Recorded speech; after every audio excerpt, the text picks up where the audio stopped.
bills for the monarchy in Monaco. But her fairy tale marriage was cut tragically short. Grace Kelly has died. When she died, a light went out of Monte Carlo which has never been lit again. Grace's death shocked the world, but it also left 3 grief-stricken children, Caroline, Albert and Stephanie, struggling to forge lives without a mother. They were thrown into this terrible state. And, of course, if you are royal, the show goes on. For decades, the 3 children suffered misfortune in marriage as they grappled with Grace's death in different and dramatic ways. Stephanie rebelled against royal life, while Caroline was continually unlucky in love. Stephanie literally went off and joined the circus. She went totally to pieces. He was obviously the love of her life. And Albert gained the reputation of a playboy prince. Was he tempting fate? Was he taking a risk? Was he trying to destroy his future? I have no clue. Was it their mother's death, a curse, or just being spoiled rotten? For the rest of eternity, none of the Grimaldi family would have success or love or happiness in marriage. When you perceive that, your mother was the greatest gift to Monaco, it must be really difficult to work out your place in that story. Will I ever measure up? Can I ever be as good as her?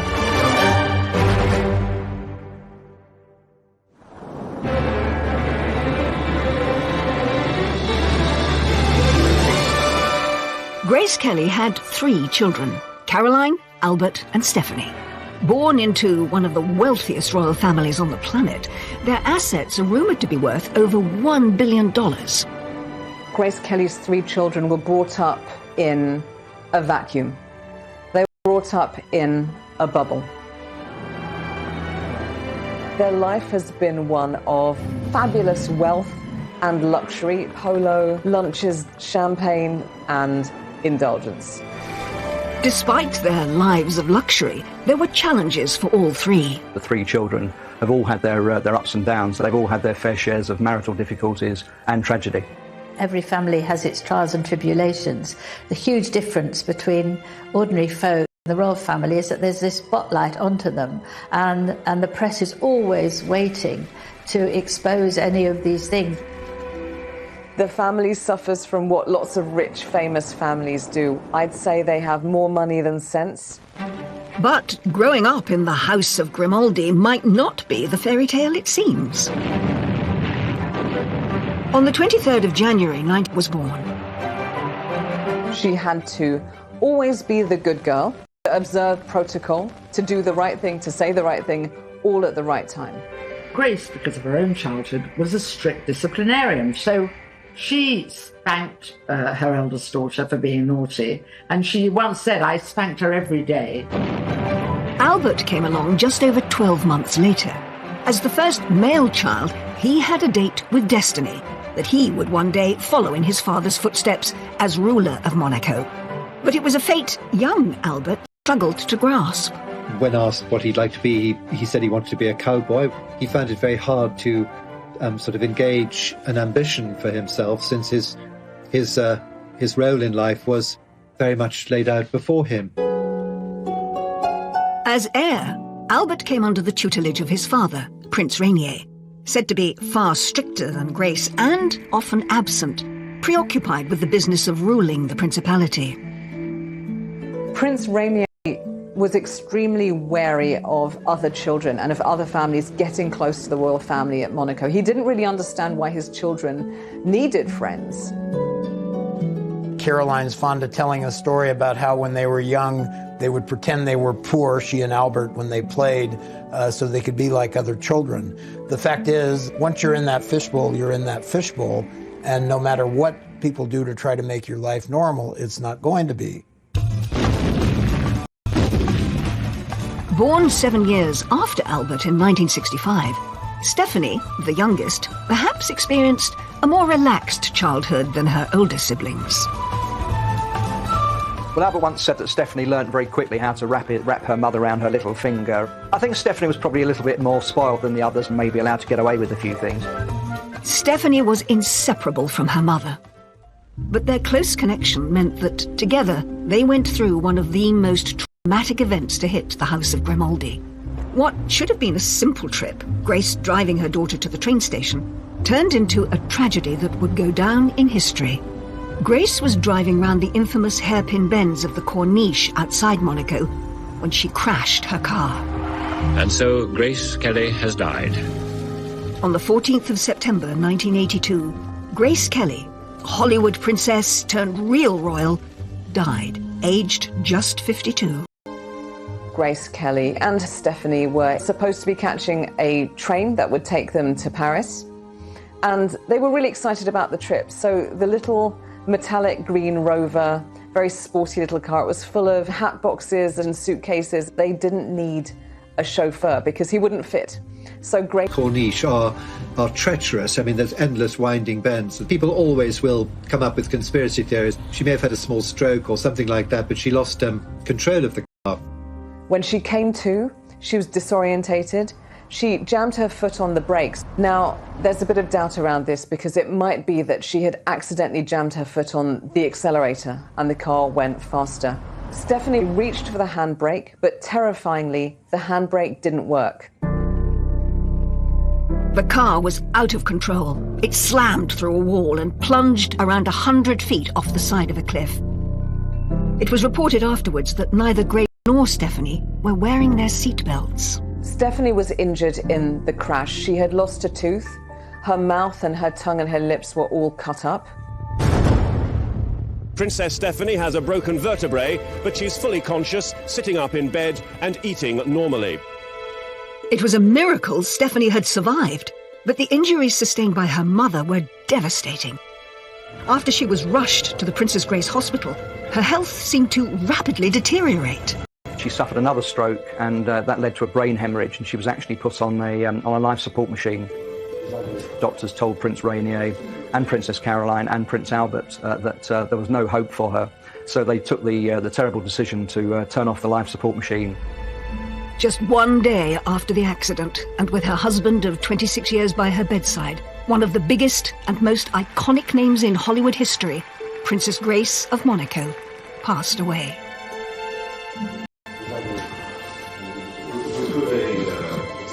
Globally, people were very upset. Grace Kelly had been really the brightest light of Monte Carlo.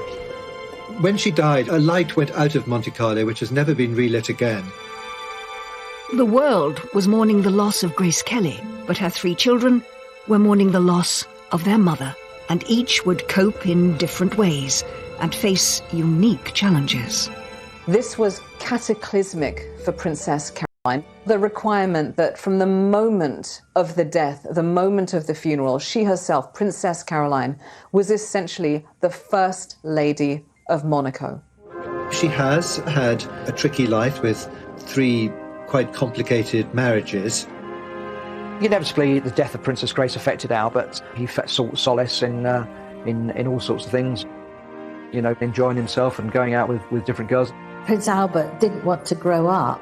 His behaviour was very much of a teenage boy. He'd see a beautiful model, he'd see a beautiful actress, and his attention was with them. The House of Grimaldi was traumatised. But was this down to tells of an evil curse, one that would jinx the family forever? As it's purported to be Prince Rainier I in the 13th century who kidnapped a beautiful maiden, alas, raped her, and she then developed witch-like powers and said that she would put a curse on all future generations born into the Grimaldi family. For the rest of eternity, none of the Grimaldi family would have success or love or happiness in marriage. They've struggled to find lasting life partners. But whether that's a curse or just really bad luck, that's open to debate. The monarchy themselves seem to go by facts and not fiction. Journalist and author Joel Strawty McClure first met Prince Albert in 1988, who told him how the curse is perceived within the House of Grimaldi. He basically said that their family was no different than any other. So he takes it with a grain of salt, And, Prince Rainier, his father, also said that we have the same faults, defects, and attributes as any other human beings. Just because we're royals does not make us immune. Despite rejecting there being any truth in a curse, it has still been an unfortunate shadow hanging over them. None more so than Stephanie, whose life was thrust to the forefront of public attention in the aftermath of the crash. She's talked about to the media about the weight that having that blame put on her has affected her life. And the trauma of her mother's death seemed to send the princess down the path of a royal rebel. She literally went off and joined the circus, she and her kids.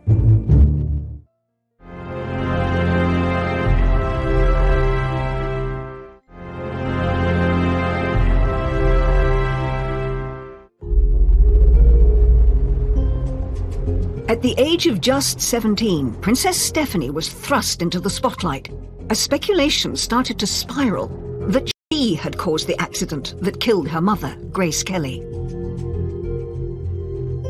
Stephanie had to deal with some extremely nasty and, I believe, traumatic rumors that Stephanie herself had been driving, or that she'd been quarreling with her mother and that she had distracted her mother. None of those things were true. In cases where somebody's been through a tragic loss or been in an accident, there is a sense of, could I have done something different? And sometimes people experience survivor guilt. But it's certainly not helped when other people, outsiders, start pointing the finger at you. And I have to say, I think Rainier was so desolate, so upset that he was, of course he was there, but he was not as useful as they were. Speaking to ABC News in America about that traumatic time over 20 years later, it's clear from this television appearance that the accident had deeply affected Stephanie, not only physically, but mentally. In other words, you killed your mother. It's hard enough even, losing your mother and then being blamed for it. I mean, it's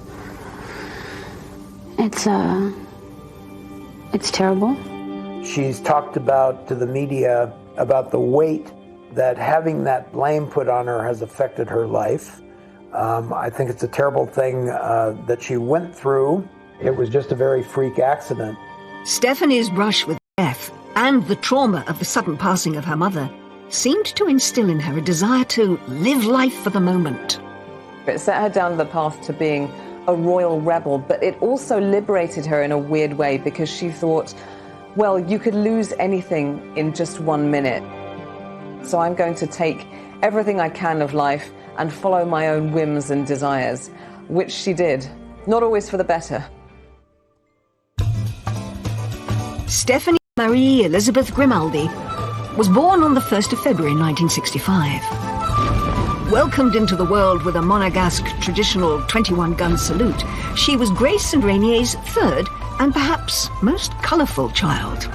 Third child, was spoiled, much more than the first and the second, and Stephanie took full advice and full advantage of this. Stephanie was so stubborn and lively, extremely rebellious and very naughty indeed. Even her own mother said, I should have beaten her like a gong without making her give way. Grace had a very loving pet name for Stephanie. She called her enfant terrible, which means terrible child or naughty child. The wide age gap between Stephanie and her siblings Caroline and Albert may have strengthened the bond between mother and daughter, but this close relationship would perhaps have consequences in years to come. Prince Rainier was worried about how close Stephanie was to her mother because it's an interdependence as opposed to being preparing you for your future life. We say in French, dans les jupons de sa mère, in the petticoats of her mother. But when her mother died, 17-year-old Stephanie was suddenly left without the guidance and support of her closest ally. Princess Stephanie was quite insecure as a child and hung on to her mother whenever she could and very much needed her to help her cope with. Stephanie had to face the journey into adulthood without her mother. The princess was keen to get a taste of life outside of the palace. She had the connections, but struggled to find her calling. She tried modelling, then she realised The really interesting thing in fashion probably is to be a designer. There's a lot of boring stuff, as we all know, about work, and Stephanie wasn't used to boring. She was interning at Christian Dior and allegedly got dismissed. She was dyeing her hair all kinds of wild colours. So I think there was that rebellious nature. Do you think that because you're the daughter of Princess Grace, you can just behave as you please?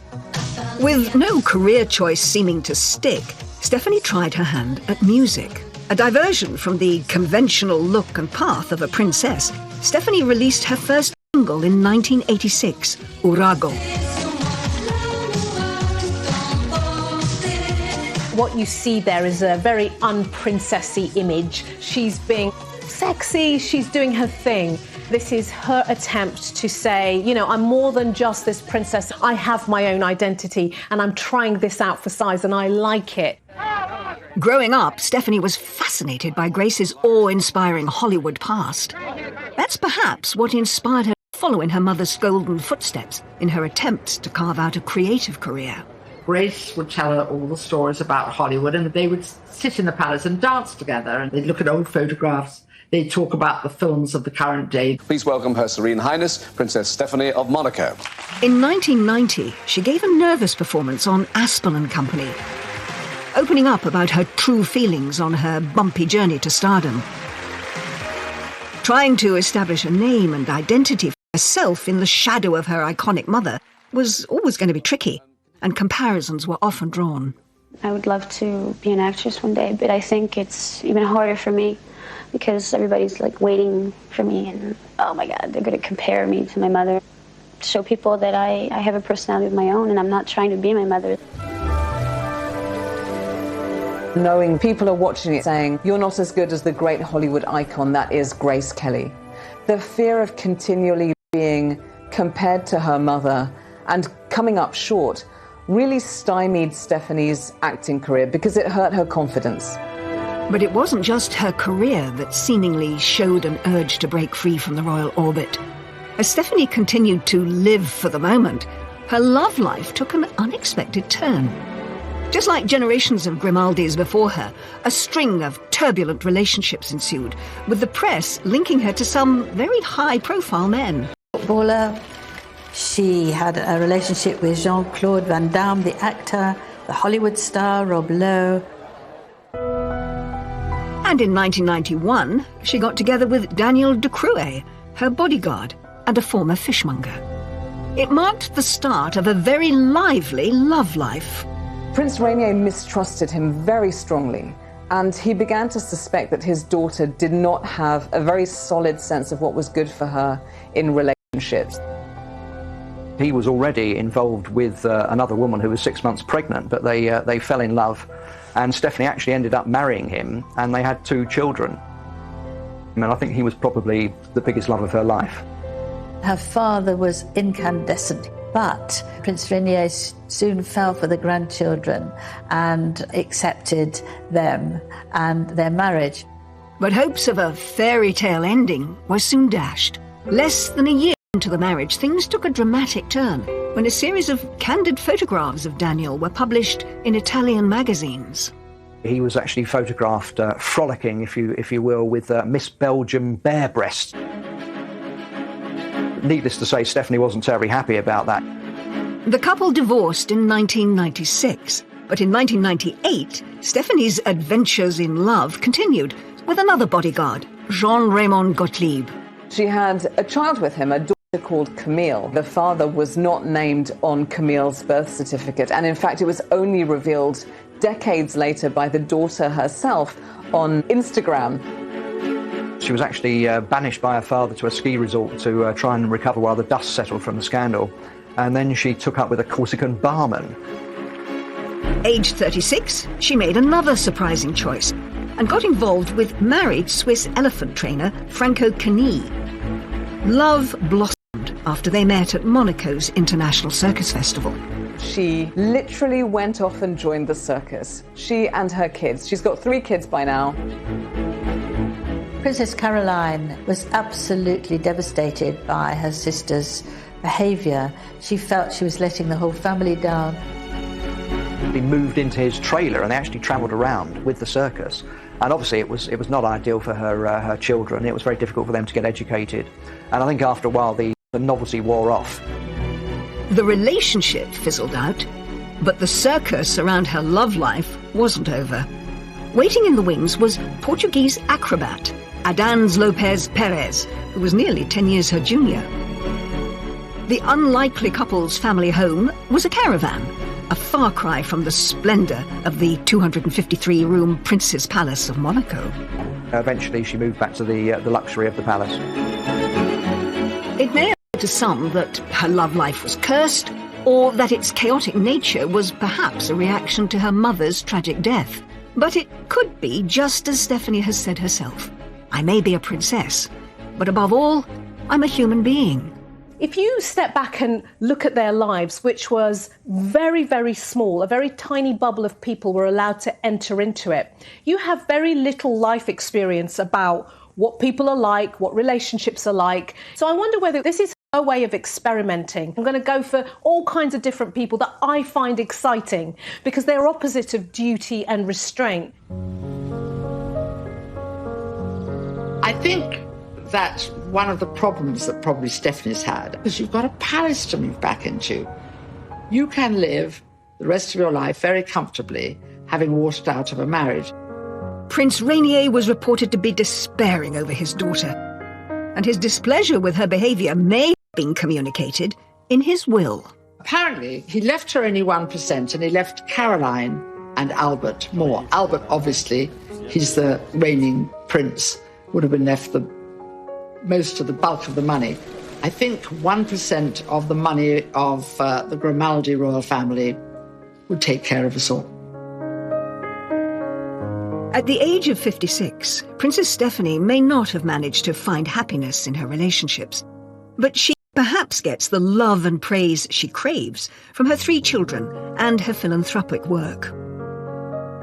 We've seen the young girl going through all those different phases and learning as she goes. And this is natural for somebody who's been through so much to then get to a place where they're emotionally mature, they have their own family, and they can curate the life that they want to lead now. And that seems to be the space that we find Stephanie in. She's not married again and feels content with herself for being a mother and helping others who are having a difficult life. She's very much involved with her charity work, an AIDS charity and animal charities. I think Grace would be pleased that the wild child has finally grown up and she's finally found happiness and seems a lot more serene. Princess Stephanie's colourful life may have raised some eyebrows, but the pressures inside the palace were perhaps felt even more by her eldest sister. Before her mother's death, Caroline sought freedom from royal responsibility. He gave her an escape route. He was her key out of the kingdom. But all of that changed when Grace died. Caroline had to look immaculate, behave immaculately, because her reputation is Monaco's reputation.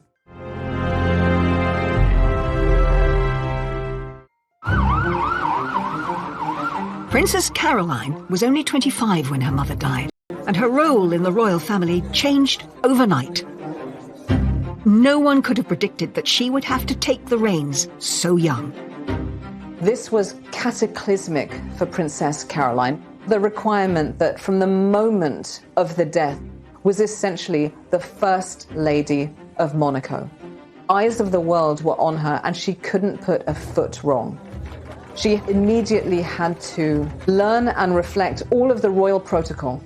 She had to look immaculate, behave immaculately, provide no grounds for any possible criticism because her reputation is Monaco's reputation. Caroline was stepping up, something her sister, Stephanie, would never have endured, and her brother, Albert, wasn't ready to take on. Prince Rainier described it as a miracle that after this tragic accident had taken her mother, and sad as she was, Caroline just automatically stepped into her mother's shoes. As Rainier said, she had the spirit of her mother.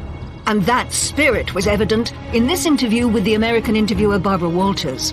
Head held high, she put on a mature performance and revealed how her mother's guidance enabled her to be so resilient. She was such an outstanding person. She gave us a strength that when she died, we were able to keep going, and we all stuck together, and it worked. Caroline was extraordinary when her mother died. She had matured almost overnight, and she carried out all these duties with, it could be said, a lot of the grace of her mother. She kept Grace's flame alive. As well as supporting her father in his royal duties, Caroline had to support him in his sorrow. Prince Rainier was so distraught when his wife died, and literally sometimes was shaking and couldn't handle public engagements. Caroline was beside Rainier at every big event. She was there whenever her mother had been. I don't think he could have coped without Caroline.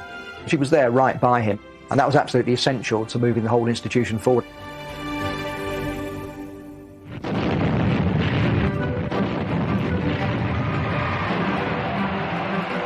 The birth of their first child was a beacon of light for the Grimaldi family. Born in torrential rain, there were high hopes for Princess Caroline. Princess Caroline was born in the middle of this huge storm. And local superstition has it that's a very Mediterranean climate, and rain is always a good luck sign. And since there was this feeling, there was this curse on the Grimaldis, everybody thought this girl will have real character because the rain has come down during her birth. For Caroline, the pressure was on. There was no space for her to say, hang on, I know this is what I'm supposed to do, but what about what I want? What about my hopes and desires? What if they compete with what's expected of me? Is there any space for me to do that? And the answer was no. There was no space for her to misbehave. Although Caroline had managed to step up to First Lady and handle it so well, it was a far cry from the lifestyle she'd become used to in her university days in Paris.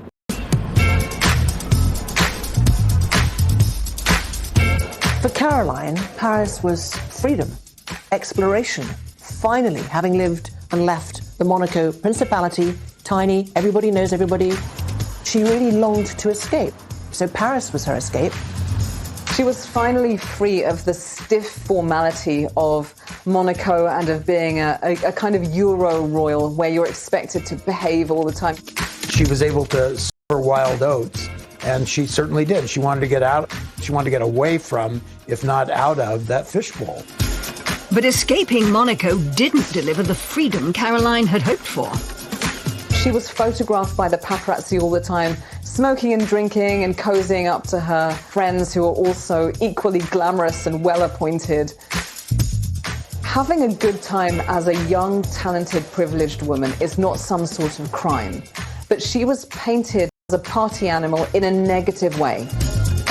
Caroline, in that famous interview with Barbara Walters, gave her side of the story.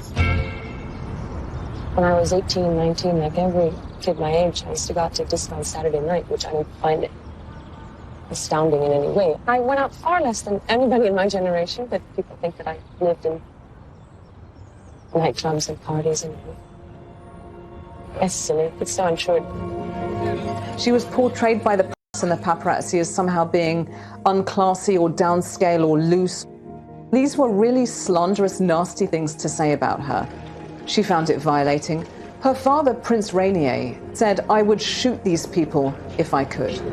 She's got her real first taste of freedom, and yet she's got the paps on her tail, looking at her every move, judging her.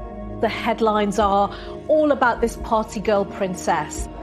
When you see that as a young person, that's going to be incredibly stressful, because it's saying, get back in your box, be this perfect princess. She literally became fodder for the photographer. Obviously, pictures of her smoking and drinking and falling out of bars didn't look very good. And these images of Caroline's lifestyle in Paris didn't play well back home in Monaco. The population in Monaco were absolutely shocked that she was doing things that ordinary people were doing, whereas she should be sitting quietly and obediently in the palace waiting for her prince to come. They wanted her to sew and to learn how to embroider and to wait for an arranged marriage, but she didn't want that. What Caroline did want was to live a normal life. And to her, that meant choosing who she married, a Parisian businessman named Philippe Junot. She saw him, she said later, as her ticket to freedom. Liberté, me voilà, freedom, here I come. Hey, I'm doing what I want to do. This is my life, my choice. Instead of being under the control of my parents in the small principality, guess what? I'm in Paris and I'm living my life. He gave her an escape route. He was obviously her key out of the kingdom. The royal family organised the wedding, which was attended by over 600 guests and celebrities from all over the world. After this lavish public event, Princess Caroline and Philippe Junot escaped to Scotland for their honeymoon and some peace and quiet. The wedding was obviously publicised all over the world. Were you very happy with the way that it went eventually? Yes, we were. We really enjoyed it, and it was really beautiful. But even in the Scottish Highlands, Princess Caroline couldn't escape the cameras. How's married life? Are you enjoying things? Yes, absolutely. Great. And how do you like Scotland? Oh, it's beautiful. First time we're here, so it's really lovely. Beautiful. What we saw up to now was great. The press intrusion did not let up. Later, Caroline would channel her energies into fighting for her right to privacy. She actually took action to the European Court of Human Rights to try and get a privacy agreement so that she could be left alone and other members of her family, and that was actually upheld. Caroline's parents were not enamoured with her choice of husband. Princess Grace had predicted that Caroline's marriage to Philippe Junot would only last 2 years. Well, what happens is that mothers are often right because they've own experience, and Princess Grace was quite convinced that the marriage would not last more than 2 years, and she was spot on. It didn't. When that marriage went south, I think her parents were very relieved. Junot was seen as the antithesis of what both Grace and Prince Rainier wanted for their daughter. She went into it very young, and it had disaster written all over it from the beginning. Princess Grace said it's good that she had a failed first marriage. Now she can have a successful second one. But Grace would not live to see that success. The second marriage would come in 1983, when a young Italian, Stefano Casiraghi, entered Caroline's life. He too was an aristocrat, very distinguished, very moneyed, very debonair. She has described him as the love of her life. Stefano Casiraghi was a businessman. He had his fingers in several pies. In fact, one of them was a shoe business, and Caroline joked that she was delighted because she loved shoes, and he got some specially designed for her. She finally found happiness in someone who allowed her the best of both worlds. She could continue her duties in Monaco, but also live the normal family life she had longed for. He understood her role in Monaco. He understood that she needed to shine. She was a famous face they all recognized, a familiar face that they all admired, a woman who had a life that she had to continue with, and he supported her in all that. Caroline might have found the love of her life, but her father was less impressed. Stefano Casiraghi was younger than Princess Caroline, Italian, and had a reputation that did not please her father, but I'm not sure any man would have pleased Prince Rainier. Despite her father's issues, Caroline and Stefano married in December 1983. In contrast to her first marriage to Philippe Junot, which had all the bells and whistles, 600 people attending, this marriage was very low-key, civil wedding with only 20 people. The marriage was a success. Caroline and Stefano were happy. They had 3 children, Andrea, Charlotte and Pierre. Had Caroline managed to break the Grimaldi curse? I think Caroline settled into motherhood very easily, and I think in some ways it helped that she had 3 children very quickly, because it really made her, in the eyes of the public, a mother figure, and I think people were able to see her in a different light. They were probably some of her happiest years. It was, for her, like a dream come true. He was a great companion and a great husband from her point of view. He was quite happy to be in the background, but a great family man. The children all adored him. Caroline was in the midst, when she married Stefano Casiraghi, of being Monaco's first woman. And that role would not end, of course, until Prince Albert took a wife, and those obligations were shared, if not dropped. I think that she continued willingly to fulfill her princessly obligations to the country, a mother, but she fought on. She did what she was supposed to do. In October 1990, Stefano was competing in a powerboat race in Monaco, a sport at which he excelled. Usually, Caroline would be cheering him on, but that day she had an important meeting in Paris. She decided to go to Paris and approach her first husband, Philippe, and ask if he would agree to an annulment. Princess Caroline wanted the annulment because she had found a man she really loved, she had his children, and she wanted to move on. She wanted to draw a line under her past life. She wanted her children to be recognized by the church instead of considered illegitimate. So she petitioned endlessly, tirelessly, the Catholic Church to annul that marriage. In the eyes of the Catholic Church, Caroline was still, technically, married to her first husband. Though they had both gone through civil divorce, they hadn't got a Roman Catholic nullification through. The Roman Catholic Church works very slowly.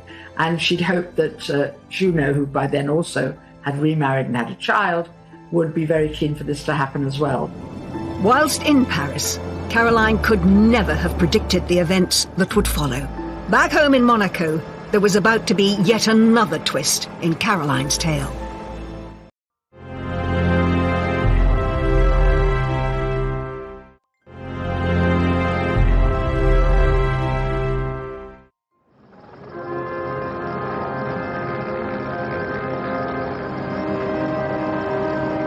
In October 1990, Princess Caroline was in Paris, and her husband, Stefano, was competing in a powerboat race in Monaco. During his race, Stefano's boat capsized, and he was killed, leaving Caroline widowed with 3 young children. The irony, of course, in Stefano's death was that this was going to be his last time of boat racing. He decided it wasn't safe and that he was going to give it up and turn to shipbuilding, which would be much safer. It was a very responsible decision if he was father of 3 children, but tragically, it was not to be.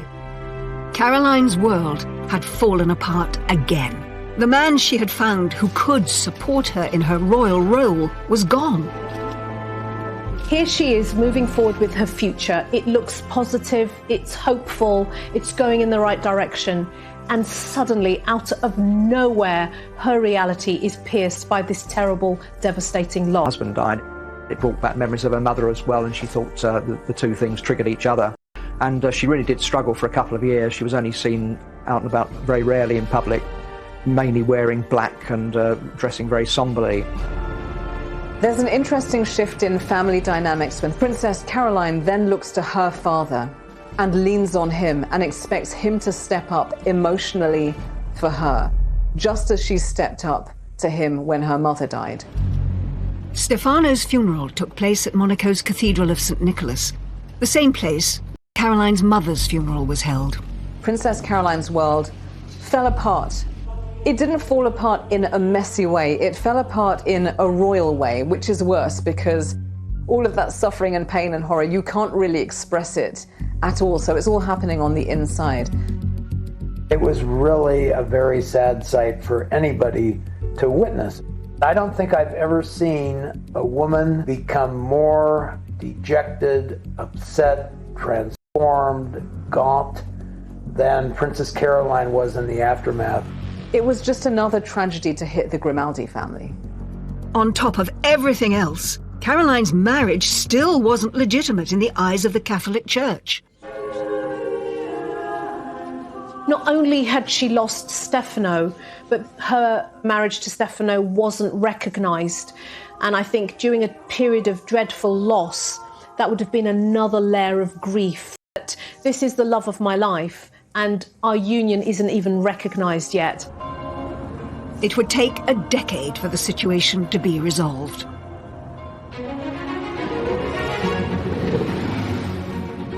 Just as Caroline began to get back on her feet again, an old acquaintance, Prince Ernst August of Hanover, came back into her life. Another shot at marriage was on the cards. He is royal as they come. If you look into his family background, it pretty much goes back as far as the Roman Empire.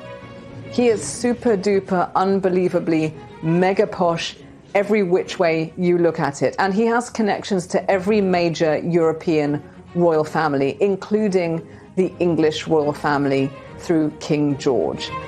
On paper, they were a good match, and in 1999, they decided to tie the knot. In one sense, he was exactly the right person for her, but in terms of his character, he was bad news. Alas, he doesn't always have terribly royal or regal behaviour. Indeed, he has urinated in public, he allegedly has broken the nose of a cameraman, and woe betide, and what a crime of lèse-majesté, he kissed the Queen. Checkered past, and I think Caroline thought that, marrying somebody who had the right credentials, but obviously knew about his colourful private life, and I think she thought she could possibly tame him, but in fact he carried on as before. It came to a head when Caroline had to attend to her father, who fell seriously ill. Prince Ernst was nowhere to be seen. He actually was in a coma in hospital, brought on by heavy drinking, and at one point he was actually hovering on the brink of life and death, and so it was quite possible that Caroline was going to lose her father and her husband in the same week. The one time that she really needed her husband, he himself was ill. Caroline's third marriage had broken down. They went their separate ways because he brought shame and scandal into her life.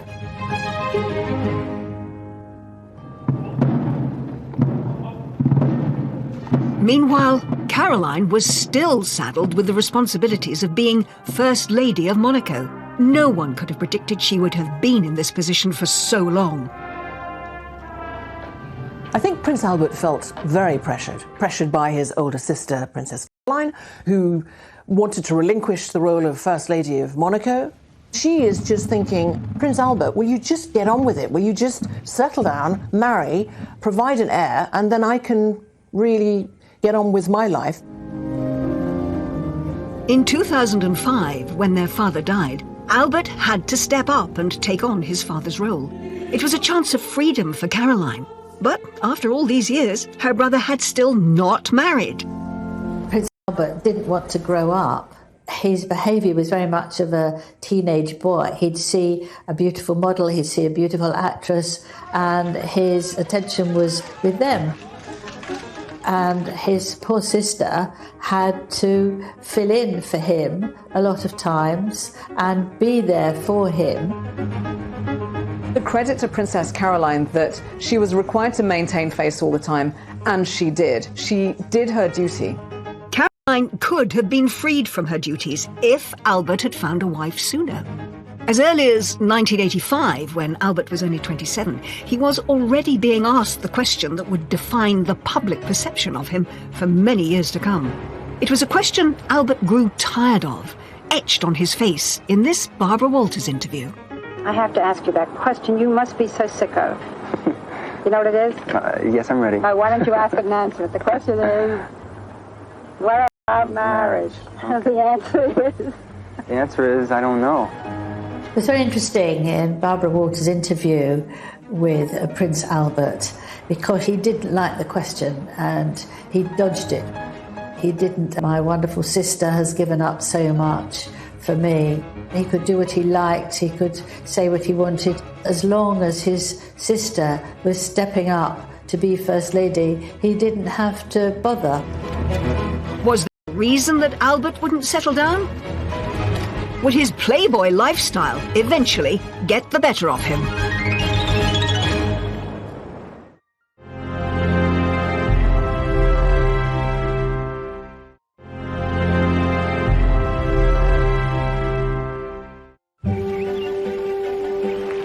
From the moment he was born, the second of Grace and Rainier's three children, Albert was destined to become ruler of Monaco. But from an early age, it was clear it was something he wasn't necessarily looking forward to. You can hear from his own mouth Somebody who's saying, I just wanted to be a cowboy. I found doing the royal stuff boring. So you've got this real tension between born to rule and I just want to do my own thing. And that, I think, we see play out in his life. It was a feeling that spiraled after his mother died, when he was just 23. Albert was delighted that Caroline stood up to take the bulk of the family's royal duties. I always remember Prince Charles once saying that when it finally dawned on him that he was going to become a future king, it came as the most tremendous shock, and it must have been a tremendous shock for Prince Albert as well. And I think that's something which lives with them, and they try and forget about it for a while and pretend it's not happening. As long as his sister was stepping up to be First Lady, he didn't have to bother. Also knew that he did have a number of years where he could let his hair down. He didn't have much hair, but he could let his hair down. In particular, Albert compensated for the monotony of royal duties with the kick of adrenaline. He was a marksman, he was a very good swimmer, he actually took up judo, he became a judo black belt, skiing, and he actually took part in the Paris to Dakar rally, although he didn't actually complete it. And in fact, he's the only royal that I know of who's actually been to the North Pole. So he was quite an action man. Albert may have been inspired by his grandfather's sporting prowess. Grace's father, Jack Kelly, had won 3 gold medals in rowing across the 1920 and 1924 Olympics. Albert also had Olympic ambitions, but his involved a lot more speed. Prince Albert was interested in bobsledding because he said that it gave him a buzz and it made him feel as if he was alive. Albert established Monaco's first ever bobsleigh team, despite the Principality having no snow and no mountain. Championships. It wasn't easy at first, you know, people couldn't even spell the word bobsleigh, let alone know anything about it, so we've come a long way. Albert competed in 5 Olympics, never coming higher than 25th. I spent a lot of time with Albert the bobsledder, and I felt that he was taking this as seriously as any athlete would take a competition. I was quite impressed. The sense of participating in an international event, especially a winter event, from a Mediterranean country, was really quite exciting for them. But when it came to ways of postponing responsibility, Albert's love life, as it was for his sisters, was perhaps even more adventurous than his sports. I can remember doing a story for Cosmopolitan magazine in 1990 titled Prince Albert is Available. At that point, he was considered one of the most eligible bachelors in the world. He was linked with many, many girlfriends, Brooke Shields, Naomi Campbell, Claudia Schiffer, and many others. He was having a fairly hedonistic lifestyle and trying to forget that his destiny was eventually to take responsibilities. The prospect of Albert knuckling down and finding a wife to take on Caroline's duties as First Lady seemed remote. In 1987, former Playmate model and German actress Bea Fiedler claimed Albert was the father of her child Daniel. There was a certain amount of controversy about where the DNA for the testing had come, and a judge actually threw that case out, so that wasn't proven. Albert's risky behaviour seemed tailor-made to spice up what he described as boring royal duties. But it was clear his Hollywood mother's life and death also weighed heavily on him. What a fate to have Grace Kelly as a mother. I mean, that beauty, that charm, that vivid intelligence, that charisma. I think that Albert must have felt both the weight of the expectations on him and the public role that he was absolutely, clearly expected to play. I think what he got from his mother was not anything she said, but who she was and the way she carried herself and the way she herself had adapted to becoming Princess of Monaco. He certainly has a sense of calm and lack of drama and acceptance of things that seems to have come more from his mother than from his father. He certainly has a greater sense of equanimity than his sisters do.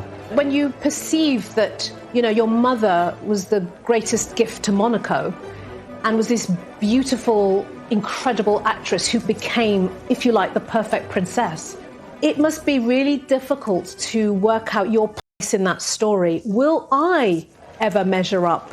can I ever be? In 2005, he was still unmarried and Caroline was still First Lady. Just 6 days before his accession came another bombshell that hinted that Albert wasn't going to settle down anytime soon. Prince Albert officially acknowledged that he was the father of 22-month-old Alexandra, an out-of-wedlock son with former flight attendant Nicole Cost. Well, there have been rumours before about love children, and he denied it. Another illegitimate child resurfaced in the week before he was actually going to be enthroned. And then subsequently the paternity suit actually turned out to be true. Albert was forced to go onto French television and face up in this stiff and uncomfortable interview. J'ai été extrêmement choqué par la façon dont cela a été traité et le moment tout à fait inopportun. Et vous attendez à d'autres révélations ou à d'autres campagnes de cette nature, puisque ça peut donner envie? Je sais qu'il y en a et qu'il y a d'autres personnes qui font les mêmes, présentent les mêmes, à peu près les mêmes cas. What has baffled me about that is why he was unaware of the existence of condoms. Was he tempting fate? Was he taking a risk? Was he trying to destroy his future? I would like to talk to him about it one day, and I don't imagine I ever will. Albert reportedly provided Nicole with $12,000 a month in financial support, as well as a $2.5 million house in the south of France.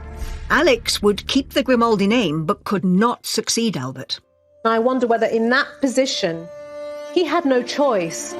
It seemed like Albert might be about to put his Playboy past behind him, but it wasn't long before more revelations surfaced. Prince Albert had already had to admit to the existence of one love child. It turned out that he had yet another love child who was 14 years old. In the early 1990s, Tamara Rotolo, an American, had come forward and claimed that Albert was the father of her daughter Jasmine, and that was hushed up and he denied it. But in fact, a DNA test eventually proved that he was the father, and in 2006, a year after he'd become the prince, he actually admitted that he was the father of Jasmine as well. So it's like, all right, cards on the table, let's do this because I'm ready and willing to step up. Albert's admissions may have had another purpose. He'd recently started a relationship with a fellow Olympian, a South African swimmer that he'd first met 5 years earlier. Prince Albert met Charlene Wittstock at a swimming gala, and they immediately bonded over a shared love of sport. With what seemed like a clean slate, finally the way seemed clear for Albert to settle down. But Albert's love life was never plain sailing. There were all sorts of rumours that evidence of a third illegitimate child might emerge, and that Charlene was getting cold feet. There is speculation that Charlene Wittstock was to go through with the wedding.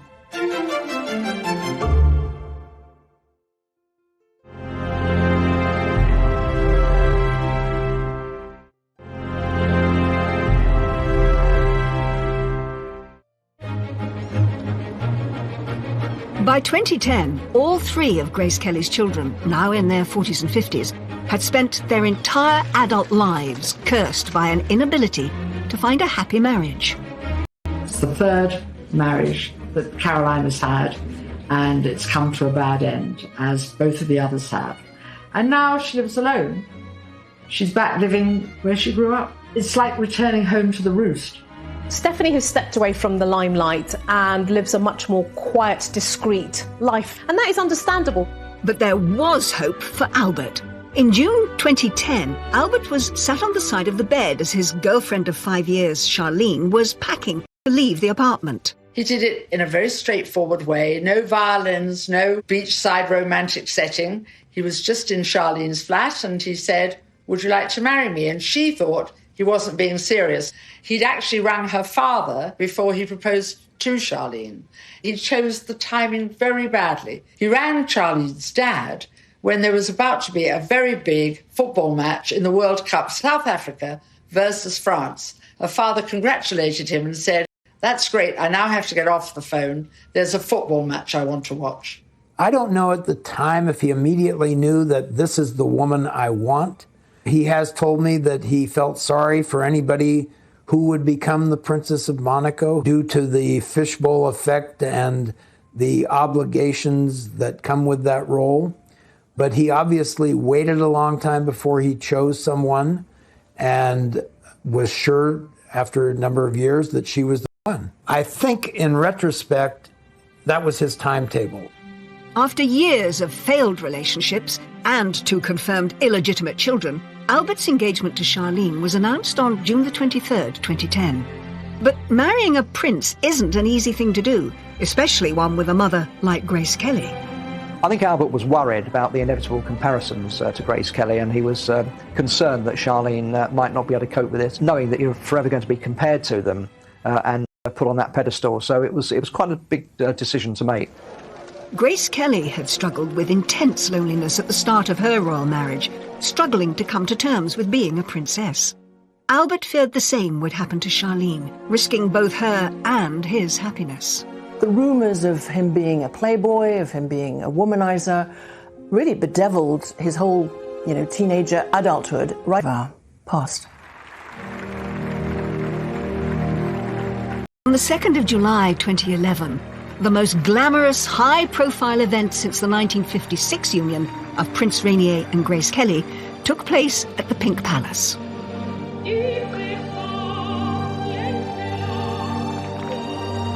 It was a spectacular affair. There was entertainment by Jean-Michel Jarre and the Eagles, and it was reckoned that the whole thing cost about $65 million. It was quite an extravaganza. But despite the glorious weather and the smiling congregation, the rumours swirled again, and a happy future looked far from assured. In front of the full glare of the palace cameras, Charlene cried uncontrollably. What did not fail to hit the headlines and get an awful lot of coverage is the fact that she appeared to be crying on her wedding day. The royal couple publicly denied that Charlene was an unwilling bride, after tabloids had circulated rumours that Charlene had been spooked by talk of a third confirmed love child for Albert. That wasn't in a cathedral as his mother had been. That was actually in a courtyard at the palace as well. It rather feeds into the narrative that Charlene was slightly worried about what was happening. One French paper went as far as to write that she'd attempted to flee back to South Africa, with authorities stopping her helicopter flight to Nice airport on instructions from the palace. Princess Charlene subsequently branded such rumours as categorical lies. But even the wedding's A-list entertainer Jean-Michel Jarre was quizzed on the rumours. I mean, they were really in love, and rumours are rumours, as you know, and you're a specialist of that, so you know more than me on that. Charlene and Albert successfully sued the Sunday Times and received an apology for claiming that the wedding wasn't genuine, and they chose this show to provide a forceful denial. So why would we go through all this effort to have this fantastic, couple of days and have our most intimate, dearest friends come and join us for us to be reluctant? That was also a wonderful opportunity for them to ride on something in a negative spin because people would buy. Lots of women have cried at their wedding. So bad for the makeup, but good for the soul. And she was very emotional. And I think that this sort of wedding would have been overwhelming to many people. And I think that she was overwhelmed. After years of procrastination, it finally looked like Albert was the first in his family to find true happiness in marriage. 3 years later, on December the 10th, 2014, Albert finally fulfilled his royal duty and provided an heir. At 5:04 p.m. and 5:06 p.m, twins Gabriella Thérèse Marie and Jacques Honoré Rainier were... Finding that partner, getting married to Charlene Wittstock, and having those twins, and having an heir, Jacques, I think will have been immense relief. All 3 of Grace Kelly's children struggled with tragedy, troubled love lives, and the challenge of being royal, all amplified by the pain of losing their mother at such a young age. Born into a gilded cage of immense privilege, they were left to navigate their lives without her guiding hand, and perhaps inevitably along the way, made some self-destructive choices. I don't think there's a curse, but certainly the conditions with which the children were brought up and this overpowering figure of Grace Kelly behind them, I think it was inevitable that they were going to find it difficult to live up to expectations, and that might account for some of the excesses that have gone on. What they have gone through, the deaths, the divorces, the tragedies, are no different than what the rest of us go through, and no easier to bear than what the rest of us go through. And we have watched them suffer and learned that they are in the end, no different than we are. What Grace Kelly's 3 children went through wasn't a medieval curse, but was the accrued effect of generations of royal protocol and isolation and emotional coldness, secrecy and lies, being hounded by the press and gossiped about, being followed by the paparazzi. Perhaps if Grace Kelly had lived, there would have been an opportunity to bring a bit more warmth and colour and light and intimacy into the royal family.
Albert came along just over 12 months later.